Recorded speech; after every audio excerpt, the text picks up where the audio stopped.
সেটা একটা ভালো রুমের মধ্যেও যদি আপনার আলু পচা থাকে, সেটা চিপা থেকে হলেও গন্ধ বের হবে। বুবলিকে মহিলা ও পচা আলু বললেন অপু বিশ্বাস। দর্শক, ঢাকাই সিনেমার দুই নায়িকা অপু বিশ্বাস এবং শবনম বুবলির সম্পর্কটা ঠিক যেন আদায় কাঁচকলাই। নোংরা তো নোংরাই, অলওয়েজ নোংরা। নোংরার তো আর কোনো মানে জায়গা অবস্থান থাকে না। চিত্রনায়ক সাকিব খানকে ঘিরে এই দুই নায়িকার কোন্দল লম্বা সময় ধরে চলছে। বিভিন্ন সময় একে অন্যকে তিরস্কার করছেন, তবে দিন দিন তাদের তিরস্কারের ভাষা সীমা ছাড়িয়ে যাচ্ছে। পারস্পরিক আক্রমণের মাত্রা ছাড়িয়ে যাচ্ছে যে কোনো শিষ্টাচারকে। আর যারা অন্যায় করে আর অন্যায় যে সহে, তারা তো সেম। দর্শক, চলতি বছর এক সাক্ষাৎকারে অপু বিশ্বাস বলেন তিনি বুবলিকে ঘৃণা করেন। এরপর এক স্ট্যাটাসে পরোক্ষভাবে কুকুরের সঙ্গে তুলনা টেনে এই নায়িকাকে জবাব দেন বুবলি।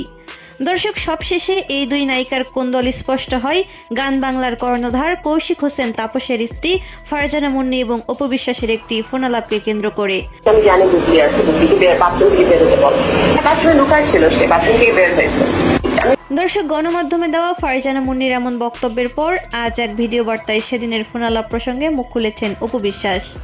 রোববার ভোরে নিজের ফেসবুক পেজে 28 মিনিট 53 সেকেন্ডের একটি ভিডিও প্রকাশ করেন এই নায়িকা, যেখানে বুবলি সম্পর্কে একাধিক মন্তব্য করেন অপু। সেম এই ওয়ার্ডটা নিয়ে নাকি সেও বলতো যে এই তোমরা কি খাবে, তোমাদের কিছু লাগলে আমাকে বলো। কখনো সরাসরি নাম নিয়ে, কখনো আবার নায়িকার সঙ্গে কোনো কিছুর তুলনা টেনে আক্রমণ করেন তিনি। দর্শক, ওই ভিডিও বার্তার একটি অংশে অপু বিশ্বাস বলেন, এই যে ফারজানা মুন্নির সংসারে টানা পড়েন, সেই একই তৃতীয় পক্ষ, যে তৃতীয় পক্ষ আমার সংসারটাকে ধ্বংস করে দিয়েছে। উনি একজন পাওয়ার পার্সোনালিটি উইম্যান, যার কাছ থেকে আসলেই শেখার আছে।